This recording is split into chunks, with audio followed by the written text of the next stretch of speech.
buenas tardes, maestra. Nosotros somos el equipo número 4 y a nosotros nos corresponde trabajar con gráficas mediante datos que fueron obtenidos mediante sensores.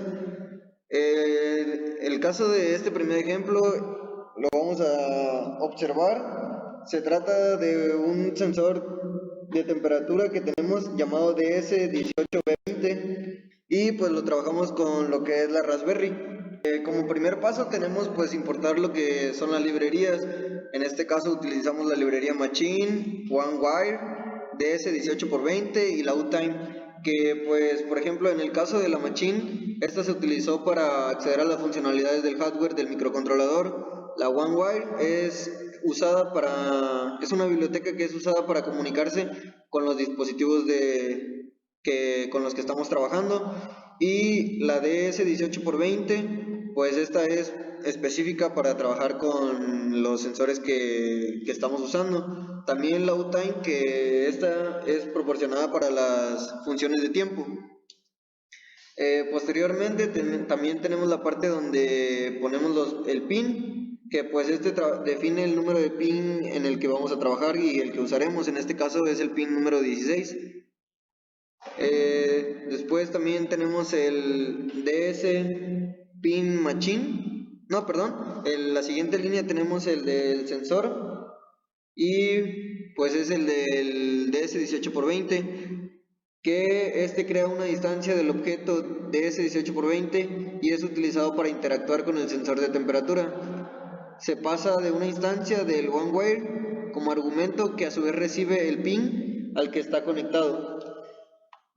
Después tenemos esta parte que dice Rooms, que pues esta es usada se encarga de realizar un escaneo en el OneWire y detecta todos los dispositivos que están en el sensor, en este caso, bueno, los dispositivos que están conectados, en este caso pues que es el sensor, y los identificadores únicos de los dispositivos encontrados se almacenan en esta lista llamada Rooms. Después comienza lo que es el bucle while true, que pues este bucle es usado es un bucle infinito que pues se ejecutará continuamente, siempre y cuando se cumplan las condiciones que están establecidas. Después tenemos lo que es el DS Sensor Convert de temperatura, que pues inicia una conversión de temperatura realizada en el sensor y es para obtener la lectura actualizada. El Ultimate Sleep, que pues ya finalmente que hace que el programa se detenga durante un segundo, y esto se hace para darle tiempo al sensor para que pueda realizar la conversión. Y pues este sería el caso del primer ejemplo. Después tenemos el bucle for, que itera sobre cada identificador único. En la siguiente línea lee la temperatura del sensor con el identificador único dado. Por último tenemos el prim, que muestra la temperatura actual en la consola.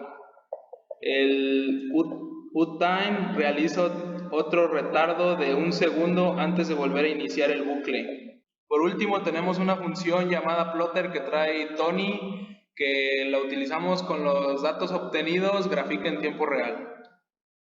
En el segundo ejemplo usamos el sensor de proximidad, el ultrasónico, y lo que hacemos es importar las librerías serial y la matplot con la pilot y la animation. Lo segundo es crear un objeto llamado Arduino Serial Data, que representa la conexión serial con el dispositivo Arduino en la entrada COM4.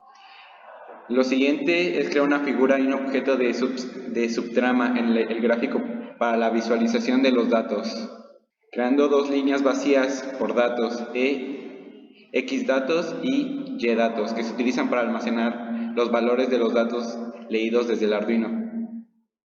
Lo siguiente es crear un bucle que se ejecuta continuamente en un ciclo infinito, que comprueba los datos disponibles en la conexión serial del Arduino, usando el método inWaiting. Lo siguiente es definir la función llamada animate, que se ajustará para actualizar los datos en el gráfico de cada iteración. En cada llamada a animate se lee una línea de datos desde el Arduino utilizando el método readLine y se almacena en la variable datos. Los valores de y iteraciones, x datos y y datos se utilizan para agregar los nuevos datos a la lista. Luego se traza el gráfico con los datos actualizados utilizando AXPlot. En las siguientes líneas se crea un objeto llamado animation.funAnimation, que se llama la función animate en cada iteración del bucle. El argumento farx igual a x datos y y datos se utiliza para pasar las listas x datos y y datos como argumentos adicionales a la función animate. Finalmente se muestra el uso de gráficos PLT-Slow. Este código crea una animación que se actualiza en tiempo real para mostrar los datos obtenidos por el Arduino. Tenemos otro código donde vamos a nuevamente a graficar los datos obtenidos previamente del sensor, donde vamos a tener en la primera línea y en la segunda las librerías importadas, donde NumPy será utilizada pues para realizar las operaciones numéricas y MATLABLib será utilizada para realizar la gráfica. También tenemos en la línea 3 la lista nombrada con la variable x, que va a contener los números del 1 al 50 y esta pues va a ser utilizada para, para el eje x en la gráfica. También tenemos en la línea 4 lo que es load, que pues va a ser para cargar lo que son los datos guardados en el archivo de texto, y encontramos dentro de esta función lo que es skip rows, que va a ser para que no se salte ninguna fila, y useCalls, que es para que solamente lea la primera columna de dicha lista del documento de texto. En la línea 5 tenemos print de x y y, que pues va a imprimir los valores de x y y en la gráfica. También pues de la línea 6 en adelante va a ser la configuración de la gráfica, y pues en la línea 6 encontramos la configuración del título, que va a mostrarse como la gráfica de temperatura. En la línea 7 encontramos la edición de la línea del eje X, donde se va a mostrar el hora, formato 24 horas. Y en la línea Y, en el eje Y, vamos a poner lo que será, ahí se mostrará la temperatura registrada. Mientras que en la línea 9, esto será funcional para poder mostrar la cuadrícula de la gráfica. En plot vamos a trazar la gráfica de x y y pues esta función va a crear la línea que va a conectar los puntos de dichos ejes. Mientras que en la última línea donde muestra show solamente será para abrir esa ventana de visualización y que nos va a mostrar la gráfica generada.